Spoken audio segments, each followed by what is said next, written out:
तो अब मैं वहीं लौटती हूँ जहां से यह पूरी दास्तान शुरू हुई थी, इस छोटे से रिकॉर्डिंग स्टूडियो में।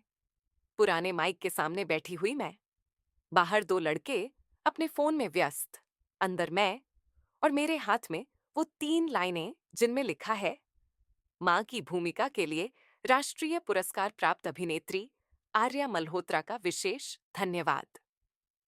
जब मैं यहां आई थी तब ये पंक्तियां में मुझे ताने जैसी लगी थीं, जैसे मेरी पूरी जिंदगी को सिर्फ विशेष धन्यवाद में समेट दिया गया हो।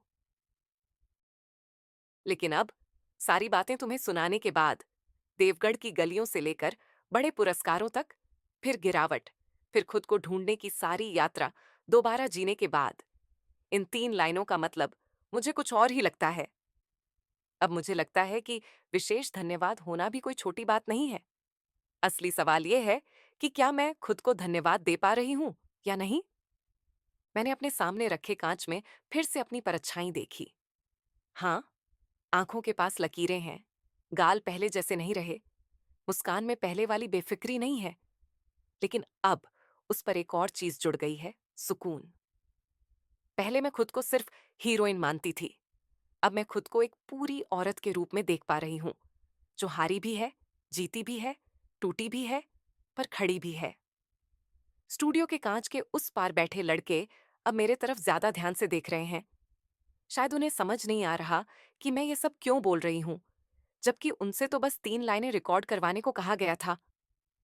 पर मुझे महसूस हो रहा है कि अगर आज मैंने अपनी कहानी खुद न कही, तो शायद ये कभी पूरी ना हो पाएगी। मैं इतनी सारी फिल्मों में दूसरों की लिखी कहानियां बोलती रही। ये पहली बार है जब मैं अपनी लिखी नहीं, पर अपने जिए हुए शब्द बोल रही हूं।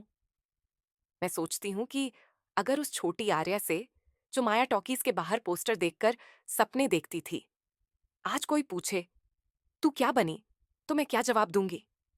क्या मैं सिर्फ इतना कहूंगी कि मैं बहुत बड़ी स्टार बनी, फिर धीरे धीरे गुम हो गई? नहीं, अब मैं कह सकती हूँ, मैंने अपने समय में खूब चमक देखी, फिर अंधेरा भी देखा, और अंत में ये सीखा कि रोशनी बाहर की कम और अंदर की ज्यादा जरूरी होती है। मैंने जिन जिन लड़कियों को वर्कशॉप में देखा, उनकी चमकती आंखों में वही आग दिखी जो कभी मेरी आंखों में थी। फर्क बस इतना है कि अब मैं उन्हें यह भी बता सकती हूँ कि चमक से ज्यादा जरूरी जड़ें होती हैं। मैं उन्हें कहती हूँ, किरदार खत्म हो जाते हैं, पर इंसान जिंदा रहता है।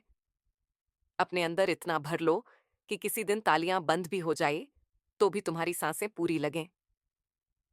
ये बात मैं अब दिल से कह पाती हूँ, क्योंकि मैंने खुद तालियों का शोर भी सुना है और उनके बाद की खामोशी भी झेली है।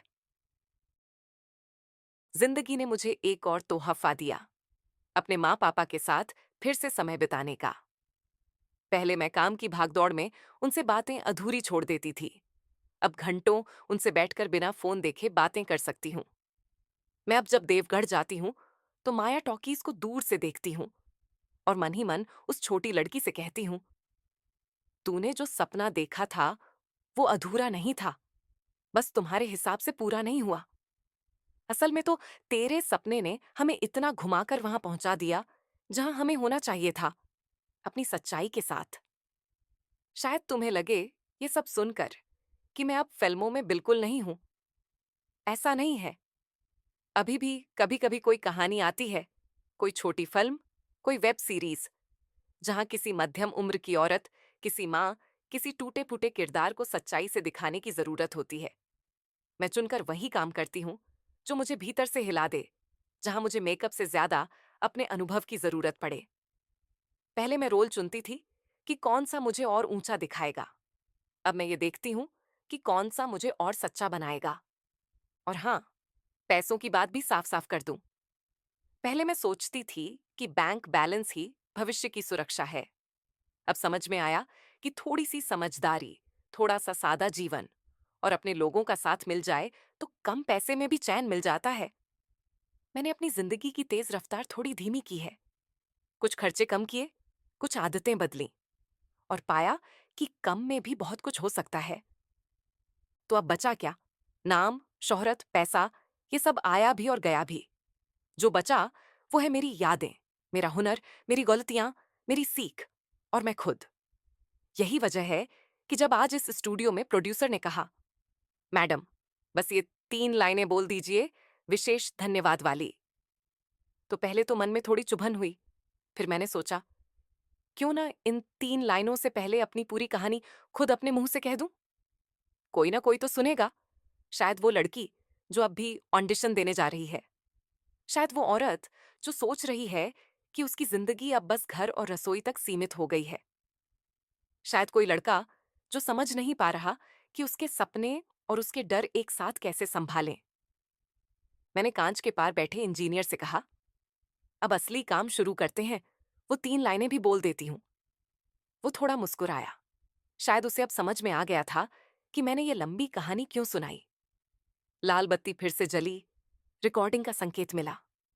मैंने गला साफ किया और स्क्रिप्ट की तरफ न देखकर सीधे माइक की तरफ देखा। मां की भूमिका के लिए राष्ट्रीय पुरस्कार प्राप्त अभिनेत्री आर्या मल्होत्रा का विशेष धन्यवाद। बस यही 3 लाइनें थीं, पर अब इन शब्दों के पीछे मेरी पूरी उम्र, मेरी सारी मेहनत, मेरी सारी गलतियां और मेरी सारी सीख खड़ी थी। पहले ये लाइन मुझे छोटी लगती थी। अब लगा कि अगर मेरे पूरे सफर का सार किसी एक जगह लिखा जाए, तो शायद वही विशेष धन्यवाद है। दुनिया की नहीं, खुद की तरफ से। रिकॉर्डिंग खत्म हुई, लाल बत्ती बुझ गई। इंजीनियर ने कहा, मैम, हो गया? बहुत अच्छा टेक था। मैंने हल्की मुस्कान के साथ पूछा, मेरी बाकी बातें भी रिकॉर्ड हुई? उसने हिचकते हुए कहा, जी, सब हो गई। आप कहें तो काट देंगे। मैंने सिर हिलाकर कहा, नहीं, रहने दो। शायद किसी दिन कोई इन्हें भी सुने। और अगर नहीं भी सुने तो कोई बात नहीं। कम से कम मैंने अपने सामने खुद से झूठ नहीं बोला। मैंने हेडफोन उतारे, बैग उठाया और स्टूडियो के दरवाजे तक पहुंची। बाहर की दुनिया पहले जैसी ही थी। ट्रैफिक, शोर, जल्दी में भागते लोग, किसी को मेरी कहानी से कोई खास मतलब नहीं। पर पहली बार मुझे ये बात बुरी नहीं लगी, क्योंकि अब मुझे मालूम है कि मैं कौन हूं, बिना कैमरे के, बिना मेकअप के, बिना रेड कारपेट के भी। मैं वही आर्या हूं जो कभी देवगढ़ की माया टॉकीज के बाहर खड़ी होकर सपने देखती थी। बस अब उसके सपनों में थोड़ी समझ और थोड़ा सुकून जुड़ गया है। अगर तुमने यहां तक मेरी कहानी सुनी है, तो मैं तुमसे सिर्फ इतना कहना चाहती हूं, जो भी बनो, जो भी करो, अपने आप को मत खोना। शोहरत आए तो अच्छे से निभाना, जाए तो इज्जत से जाने देना। और जब जिंदगी तुम्हें किसी दिन एक छोटे से स्टूडियो में बैठाकर कहे कि बस 3 लाइनें बोलनी है, तो अगर तुम्हारे दिल में कुछ अधूरा बचा हो, तो अपनी कहानी खुद कह देना। ये थी मेरी कहानी। लाइट, कैमरा, एक्शन तो बहुत बार हुआ, पर आज पहली बार कट नहीं, पूरा विराम लगा है मेरे मन की तरफ से।